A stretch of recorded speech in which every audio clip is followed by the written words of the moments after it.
Selamat datang di Kupas Firman, firman Tuhan untuk menguatkan hidupmu. Tuhan tentang dosa. Lukas 13 ayat yang pertama sampai yang ketiga. Ini pada saat peristiwa ini terjadi di Galilea. Dari Injil Lukas pasal yang ke-13 ayat yang pertama sampai yang ketiga. Pada waktu itu datanglah kepada Yesus beberapa orang membawa kabar tentang orang-orang Galilea yang darahnya dicampur Pilatus dengan darah kurban yang mereka persembahkan. Yesus berkata kepada mereka, "Sangkamu orang-orang Galilea ini lebih besar dosanya daripada dosa semua orang Galilea yang lain? Kenapa mereka mengalami penderitaan itu? Tidak, kataku kepadamu, namun jikalau kamu tidak bertobat, kamu semua akan binasa dengan cara demikian." Sekali lagi, tidak, kataku kepadamu, namun jikalau kamu tidak bertobat, kamu semua akan binasa dengan cara demikian. Apa makna dari perkataan dan sabda Tuhan Yesus dalam latar belakang ini? Diberi perikop oleh LAI, dosa dan penderitaan. Di sini Tuhan Yesus menanyakan kepada orang-orang itu, "Sangkamu orang-orang Galilea ini, orang-orang Galilea yang diperlakukan demikian, apakah lebih besar dosanya daripada orang-orang Galilea yang lain ketika ia pada saat yang sama, ketika mereka diperlakukan secara tidak adil?" Kata Tuhan Yesus, tidak. Artinya Tuhan Yesus sedang mengatakan bahwa kalau kamu melihat orang menderita, kalau kamu melihat orang diperlakukan tidak baik, kalau kamu melihat orang betapa diperlakukan buruk, belum tentu dosa orang itu lebih besar daripada dosamu. Hal ini membuka tabir di dalam diri kita bahwa Tuhan Yesus sedang memperingatkan kita, jangan cepat untuk menilai dosa orang lain, tapi engkau tidak menilai dosamu sendiri. Kadang kita dengan cepat menilai, kadang kita dengan cepat menghakimi, dan bahkan memperkatakan sesuatu hal yang mungkin kita anggap berguna, padahal itu lahir dari ketidakmurnian hati, bahwa orang lain pantas dia mendapatkan itu karena dia berdosa. Wajar dia mengalami semuanya itu karena dia berdosa. Dan pantaslah dia mengalami begitu hal yang berat karena dia sangat berdosa. Hal-hal yang seperti itu yang ditentang oleh Kristus. Karena apakah dosa Ayub sehingga dia dibebankan begitu banyak malapetaka? Bukankah Ayub dipuji oleh Allah, betapa salehnya dia, tapi ia mengalami penderitaan yang luar biasa yang mungkin tidak dialami oleh orang-orang berdosa di zamannya dia. Inilah yang disebut dengan hikmat yang daripada Allah. Inilah yang disebut dengan kehendak Allah. Inilah yang disebut dengan misteri dari keselamatan itu. Apa yang dipandang dunia ini sebagai sebuah kejahatan, belum tentu kejahatan dalam misteri kekal yang abadi itu. Apa yang dipandang dunia ini baik, belum tentu baik di dalam pandangan Allah. Sebab apa yang dianggap dunia ini hebat, bukan hebat di hadapan Allah. Dan apa yang dipandang oleh hina oleh dunia ini adalah suatu hal yang berharga bagi Allah. Oleh karena itulah mengapa Tuhan kita Yesus Kristus datang ke dunia ini di dalam kesederhanaan Bapanya. Ia begitu miskin, bahkan ia tak memiliki apapun kalau dipandang dari statusnya sebagai orang duniawi. Tapi orang yang seperti pribadi yang demikian itulah yang menyimpan harta yang terpendam, yang oleh karenanya kita menjadi kaya sebagai hadiah yang sempurna.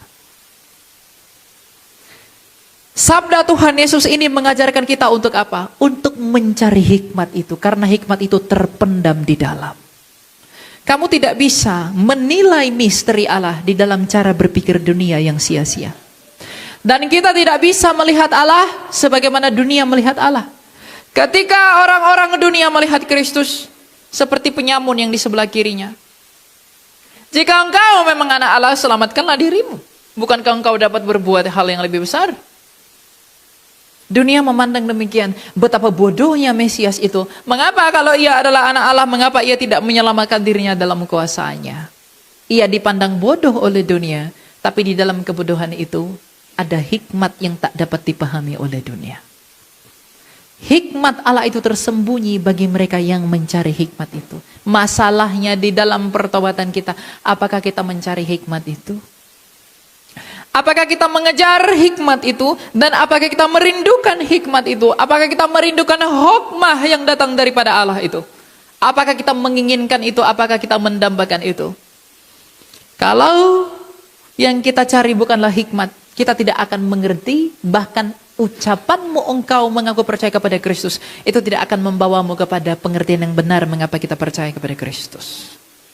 Sebab banyak orang percaya kepada Kristus, tapi ia tidak mengerti bagaimana percaya kepada Dia. Kepercayaan kepada Kristus itu bukan tentang saya datang ke gereja, saya baca Alkitab, lalu dengan demikian saya menyanyi, saya berkhotbah. Tidak. Karena iman itu adalah Kristus. Dan Kristus itu penuntun dan perintis iman. Karena Kristus itu hidup, maka iman itu pun harus hidup. Yang hanya dengan demikianlah kita dapat mengerti apa makna kerajaan Allah. Sayang sekali kalau kamu jadi Kristen. Sayang sekali kalau kamu menjadi seorang Kristen, tapi kamu tidak mengerti apa makna menjadi Kristen dan mengerti apa makna kerajaan itu. Kita disebut sebagai anak pewaris kerajaan Allah. Apakah Anda pikir kerajaan Allah, Allah sedang bermain kerajaan-kerajaan seperti di film-film? Kerajaan Allah itu jauh lebih besar adalah tentang misterinya Dia yang Dia berikan kepada kamu ketika kamu siap menerimanya. Apakah kita siap menerima itu? Belum tentu. Hanya 1 dari 1 juta orang yang siap menerima itu. Apa maksudnya? Karena kebanyakan dari kita menjadi seorang Kristen tidak mendambakan kerajaan itu. Sebab kalau kita mendambakan kerajaan itu, kita mengejar Dia raja yang bertahta dalam kerajaan itu. Dalam hal mencari Kristus itulah kita perlu menyadari mengapa aku mencari Dia. Mengapa kita mencari Dia kembali kepada sabda Tuhan? Dosa. Realita dosa lah yang membuat saya mencari Dia. Oleh karena hutang dosa lah yang membuat Dia melayakkan saya. Kita sejak semula diciptakan untuk hidup yang kekal, di dalam relasi yang kekal. Dan kita ketika gagal mengasihi Allah, ketika kita makan buah pengetahuan itu, kita gagal mengasihi Allah. Apakah Anda pikir Tuhan menciptakan kamu untuk mati? Tidak. Tuhan menciptakan kamu untuk hidup yang kekal, di dalam relasi yang kekal. Dan untuk relasi yang kekal itu dapat terjadi, maka kedua pihak antara Allah dengan manusia harus saling mengasihi.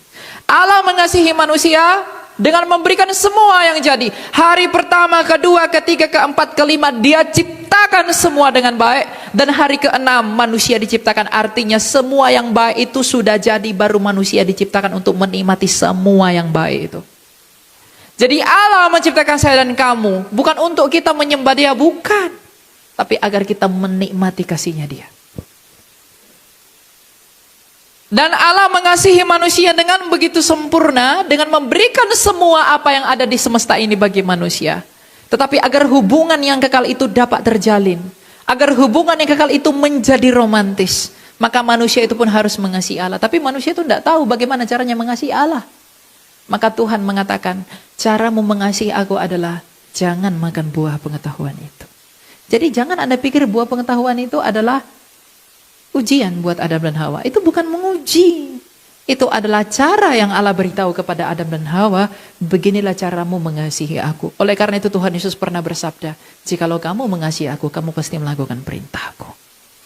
Tapi ketika manusia itu gagal mengasihi Allah, ketika manusia itu memakan buah pengetahuan itu artinya dia gagal mencintai Allah. Dan ketika manusia itu gagal mencintai Allah, maka terjadi perceraian dengan Allah. Yang tadinya kita satu di dalam topangan hidupnya roh Allah, maka ketika manusia itu gagal mengasihi Allah, kita bercerai dengan Allah, kita berpisah dengan Allah, maka roh Allah tidak lagi menopang hidup manusia. Maka semakin lama manusia itu pun semakin menua dan mati. Mengapa itu bisa terjadi? Dosa. Dosa itulah yang membuat kita terhalangi kepada hidup yang kekal itu. Maka Kristus datang ke dunia ini melakukan 2 hal. Dia melunasi hutang dosa. Mengapa dosa itu disebut hutang? Dalam bahasa Ibrani dosa disebut hatah. Mengapa dosa itu disebut hutang?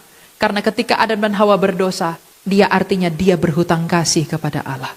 Maka Kristus dengan taat dan sempurna sampai mati di kayu salib, itu artinya dia berhasil mengasihi Bapanya dengan sempurna. Maka dia berhasil melunasi hutang kita. Kalau kita gagal mengasihi Allah, maka dia telah berhasil mengasihi Bapanya. Tapi selain melunasi hutang dosa itu, dia melakukan hal yang lebih besar. Dia mengalahkan kuasa dosa, yaitu kematian. Dia mengalahkan kematian itu melalui kebangkitannya, dan ketika ia bangkit, ia memberitahu dunia, aku telah hidup dari mati, aku telah mengalahkan kematian, maka pintu kekekalan kepadamu dibuka kembali di dalam aku. Dan ketika dosa itu telah diselesaikan di dalam Kristus, apakah sudah selesai begitu saja? Ketika Kristus berkata, tetelestai, sudah selesai. Bahasa Yunani tetelestai itu adalah bahasa Yunani yang artinya selesai dalam hal penghapusan utang. Makanya dikatakan dia yang memakukan surat hutang dosa kita di kayu salib. Jadi ketika Kristus mengatakan tetelestai, hutangmu wahai manusia telah selesai di dalam ketaatanku yang sempurna kepada Bapakku. Makanya di dalam aku kau dibenarkan. Di dalam warisan dari Adam kita mewarisi kegagalan Adam. Tapi di dalam Kristus kita mewarisi pembenarannya. Di dalam Adam kita mewarisi kematian yang ditimbulkan dari hutang yang harus dia bayar dengan maut. Tapi di dalam Kristus kita mewarisi hidup yang kekal sebagai upah dari pembenaran itu. Maka di dalam Kristus itulah kita dikembalikan kepada kodrat kita yang semula untuk hidup yang kekal. Maka benarlah sabda Tuhan kita dalam Yohanes 3:16. Karena begitu besar kasih Allah akan dunia ini, sehingga ia mengaruniakan anaknya yang tunggal, supaya setiap orang percaya kepadanya tidak binasa melainkan beroleh hidup yang kekal. Itu tidak tiba-tiba dijanjikan di sana, kalau tidak sejak semula kamu diciptakan untuk hidup yang kekal itu. Tapi yang merusak semua itu adalah dosa. Maka Kristus datang melunasi dosa dan mengalahkan kuasa dosa, itu kematian. Maka pintu kepada kekekalan itu terbuka kembali. Artinya di dalam Kristus itu sendiri karya pengampunan, karya penebusan itu telah sempurna dan tak bercacat. Maka kalau kamu mau hidup bukan dengan uang, sebab dinasti Tiongkok sangat kaya, tapi hari ini mereka di bawah kakimu, di dalam tanah. Kalau kamu mau hidup bukan dengan pengaruh, sebab Pontius Pilatus yang pengaruhnya begitu kuat mendakwa Kristus, hari ini masih di bawah kakimu, di dalam tanah. Kalau kamu ingin hidup dengan menyakiti orang lain, dengan kuasa, dengan harta, dengan perempuan, dengan laki-laki, Kleopatra yang begitu cantik, Raja Ahasveros yang begitu tampan, sampai hari ini masih di bawah kakimu. Artinya, semua yang kau pikir di dunia ini dapat membuatmu hidup lebih lama, tak akan dapat membuatmu hidup lebih lama. Sebab orang-orang yang memiliki semua yang kau kejar itu, sampai hari ini masih berdiam di dalam maut. Tapi Kristus telah mengalahkan itu. Jadi jikalau kamu mau hidup, hanya Dia jawabannya. Dan kalau hanya Dia, dan hanya Dia yang sempurna yang bangkit dari dalam sejarah dunia yang telah mengalahkan maut itu, artinya Dia sempurna di dalam dirinya dan memberikan pengampunan dan belas kasihan yang besar kepada kita. Maka pertanyaan sekarang, apakah kita sudah sempurna di dalam Dia? Apakah saya sudah sungguh-sungguh di dalam Dia? Apakah kamu sudah sungguh beriman kepada Dia yang sempurna, yang telah menyelesaikan seluruh surat hutang dosa manusia, yang di bawah kutuk Taurat itu kita dikurung? Kristus telah sempurna melakukannya. Kalau kamu mengatakan saya pasti selamat, karena Kristus telah berkata sudah selesai. Yang selesai adalah Kristus, kamu dan saya belum. Apakah kita mengusahakan itu? Apakah kita sedang berjuang mencari itu? Kalau tidak, tidak ada keselamatan di dalam kamu. Makanya Kristus berkata, jikalau imanmu tidak seperti seorang anak kecil, kamu tidak akan bisa masuk ke dalam kerajaan surga. Apa artinya memiliki iman seperti anak kecil? Dalam bahasanya yang paling ori, itu disebut dengan infant, artinya bayi. Bayi itu tidak dapat berbuat apa-apa. Maka jadilah seperti orang yang tidak dapat berbuat apa-apa agar kamu selamat. Dunia ini berpikir dapat menyelamatkan dirinya sehingga menciptakan Tuhan dan agamanya, bukan? Adam itu licik. Semua agama di dunia ini mengulang dosanya Adam. Ketika Adam itu jatuh ke dalam dosa, dia takut bertemu dengan Allah. Dia ambil daun pohon ara, tutupi kemaluannya. Tapi Allah tidak peduli dengan usaha dia itu. Allah tidak menerima usaha dia. Tapi dari pihak Allah sendiri, ia ambil kulit binatang, ia tutupi dosanya. Artinya apa? Sehebat apapun usahamu untuk menutupi dosamu, kau tak akan pernah berhasil. Harus dari pihakku yang menolongmu. Seluruh agama di dunia ini berusaha mengampuni dan menutupi dosanya dalam mencari Allah.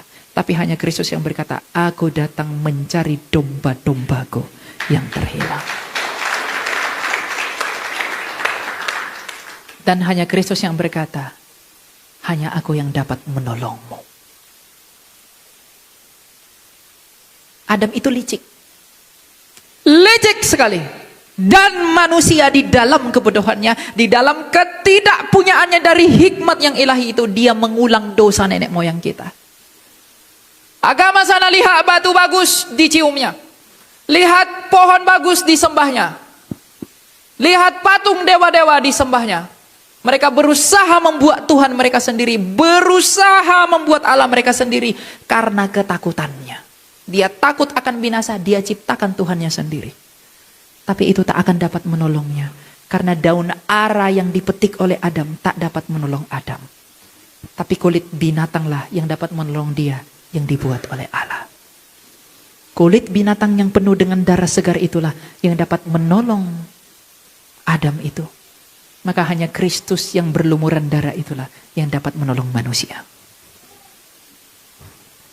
Oleh karena itu, janganlah menjadi licik dalam pertobatanmu dengan mengusahakan usahamu seakan-akan engkau dapat berbuat sesuatu di dalam keselamatanmu terhadap dia. Justru karena memang kita tak dapat berbuat apa-apalah, maka Kristus itu datang kepada kita agar ia dapat menolong kita. Di dalam pertobatanmu jadilah seperti anak kecil. Berusahalah seperti kau tidak dapat melakukan apa-apa agar Tuhan yang bekerja di dalam engkaumu. Jadilah seperti anak kecil. Kalau kamu pinter, kalau kamu hebat, kalau kamu kuat, jangan andalkan itu. Tapi tunggu Allah membawa kamu kepada apa yang dia mau. Karena kegagalan di dalam pertobatan, dalam mencari Allah, itu bisa terjadi karena egonya kita. Kita merasa kita bisa melangkah di luar daripada Tuhan. Berserah, sama seperti bayi itu berserah. Aduh mamaku mau ngapain, mau dibedakin, mau diapain, terserah. Yang penting aku wangi. Kita pun harus seperti itu. Tuhan mau buat apapun terhadap aku tidak dapat berbuat apa-apa. Tapi satu hal yang pasti, sebagai seorang ibu yang membedaki dan juga mendandani bayinya untuk menjadi bayi yang baik, maka Allah pun melakukan itu kepada kita demi kebaikan kita. Itu yang pasti. Jadi jangan andalkan dirimu. Jangan katakan aku bisa, aku mampu. Enggak. Kalau kamu katakan kamu mampu, kamu menipu dirimu. Karena ketidakmampuan kita lah dia turun ke dunia ini. Jadi dalam pertobatan jadi berserah. Berserah itu artinya seperti anak kecil itu. Seperti bayi yang tak dapat berbuat apa-apa, menyerahkan diri kita kepada Allah, biar Allah yang bekerja di dalam kita. Jikalau kau menderita, jikalau kamu sakit, mungkin kamu terburu-buru berdoa, Tuhan berikan aku kesembuhan. Atau kamu mengatakan, terima kasih Tuhan. Tapi di dalam syukurmu itu kamu berharap agar Tuhan menyembuhkan kamu. Jangan berdoa seperti itu. Tapi berdoalah, Tuhan aku harus bagaimana? Aku harus bagaimana Tuhan? Kalau kamu menderita, kalau kamu kesakitan, kamu terburu-buru mencari keuntungan, mencari kesembuhan. Itulah kelicikan manusia. Dia ingin yang enak-enak. Kalau aku miskin Tuhan, aku pengen uang. Itu untuk kebutuhanmu kan. Tapi kamu tidak mengedepankan kebutuhan Tuhan. Dan maksud Allah mengapa ia mengizinkan itu terjadi. Itulah hikmat itu. Makanya Paulus mengatakan apa? Aku lebih suka dalam kelemahanku. Mana ada orang yang lebih suka dalam kelemahannya? Semua orang lebih suka dalam kekuatan kan? Kekuatan untuk menindas orang yang di bawah dia. Para penguasa berusaha ingin mendapatkan kekuasaan, bahkan rela berdosa agar dia berkuasa dan dapat memperlakukan orang yang di bawah dia. Tapi Paulus berkata apa? Aku lebih suka dalam kelemahanku. Mengapa dia sampai berkata seperti itu? Karena kita tidak mengerti apa yang dia mengerti. Kita tidak melihat apa yang dia lihat. Kita tidak merasakan apa yang dia rasakan. Dan kita tidak mendengar apa yang dia dengar. Itulah, maka dikatakan hikmat bagi dunia kebodohan buat Allah. Tapi hikmat Allah adalah kebodohan buat dunia. Anda nggak di sini lebih suka dalam kelemahan? Kenapa Paulus mengatakan aku lebih suka dalam kelemahanku? Karena ketika aku lemah, disitulah Tuhan bekerja menolongku. Kau nggak akan tahu Tuhan itu baik, kamu nggak akan tahu Tuhan itu penyembuh kalau kamu tidak diizinkan sakit oleh Tuhan. Kamu nggak akan tahu Tuhan itu kuat kalau kamu tidak diizinkan lemah oleh Tuhan. Kamu nggak akan tahu bahwa Tuhan itu bermurah hati kalau kamu diperlakukan tidak adil oleh manusia. Dan semuanya itu harus kita pahami sebagai apa? Sebagai hikmat yang datang dari Allah. Saya kadang kalau baca itu, aku lebih suka dalam kelemahanku. Mengapa Paulus berkata seperti itu? Karena dia melihat apa yang tidak kita lihat, Bapak Ibu. Itulah iman itu. Dosa itu lahir dari ketakutan. Makanya dalam 1 Yohanes dikatakan, di dalam kasih tidak ada ketakutan. Dosa itu lahir dari ketakutan. Ketakutan akan kurangnya pengakuan diri. Sehingga dia, aku nggak mau dihargai, aku nanti tidak dihargai. Aku nanti tidak dihormati.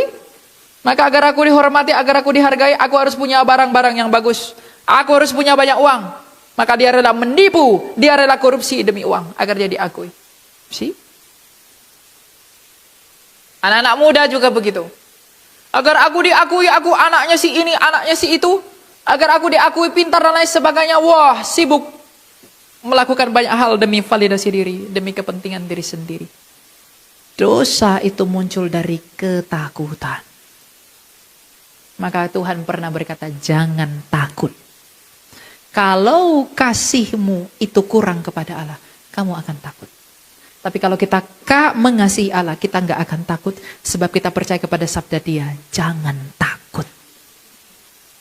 Jangan takut di sini bukan tentang aku nanti nggak dapat ini.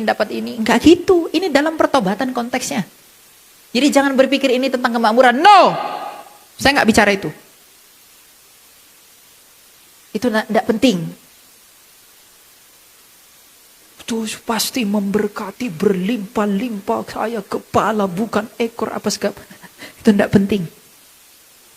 Untuk apa kau punya semua itu tapi kamu tidak mengerti kekayaan yang terpendam, hikmat yang dari Allah. Gak guna. Sebab orang begitu kaya, begitu dipandang tapi tidak punya hikmat, sia-sia. Makanya Salomo, pemimpin terkaya di sepanjang sejarah dunia ini, dia menulis surat pengkhotbah, dia mengatakan apa? Semuanya sia-sia. Padahal dia sudah mengecap apa yang ingin engkau kecap. Dia sudah melalui apa yang ingin kita lalui. Dia sudah merasakan kemasyhuran seperti apa yang kita dambakan. Tapi pada akhirnya pun ia berkata, semuanya sia-sia. Artinya bukan itu yang berharga. Yang berharga itu adalah hikmat. Inilah alasan mengapa kita menjadi kaya di dalam Kristus. Sebab hikmat Kristus tidak diberikan kepada semua orang, bahkan kepada semua orang Kristen. Tapi semua orang yang mau mencari hikmat itu. Nah masalahnya apakah kita mau mencari hikmat itu? Dan hikmat ini akan membawa kita kepada pengertian siapa saya di hadapan Allah. Dan hikmat ini akan membawa saya kepada kesadaran siapakah dia. Sehingga di dalam hidup ini, saya tidak akan menghabiskan sisa-sisa hidup ini di dalam kesia-siaan yang tidak berkenan di hadapan Allah. Inilah panggilanmu menjadi seorang Kristen. Apa artinya bahwa ketakutan adalah sumber dosa? Karena di dalam ketakutan itu kita berupaya di dalam keinginan kita membawa banyak hal agar kita terlindungi. Tapi itu tidak akan dapat melakukan apapun. Kita hanya dapat melakukan dosa. Seperti Kain, dia takut disaingi oleh Habel, dia pun berdosa. Dari mana Kain belajar membunuh Habel? Dia tidak punya contoh bagaimana cara membunuh. Tapi dosa yang begitu gelap itu memampukan dia melemparkan kepalanya adiknya dengan batu. Itulah kuasa dosa. Kuasa dosa di dalam diri saya inilah, kuasa dosa di dalam diri kamulah yang membuat kamu dan saya kadang tidak mengerti apa maksud Allah. Bahkan di dalam hal yang terburuk dalam hidup ini. Itu yang membuat kita tidak mengerti.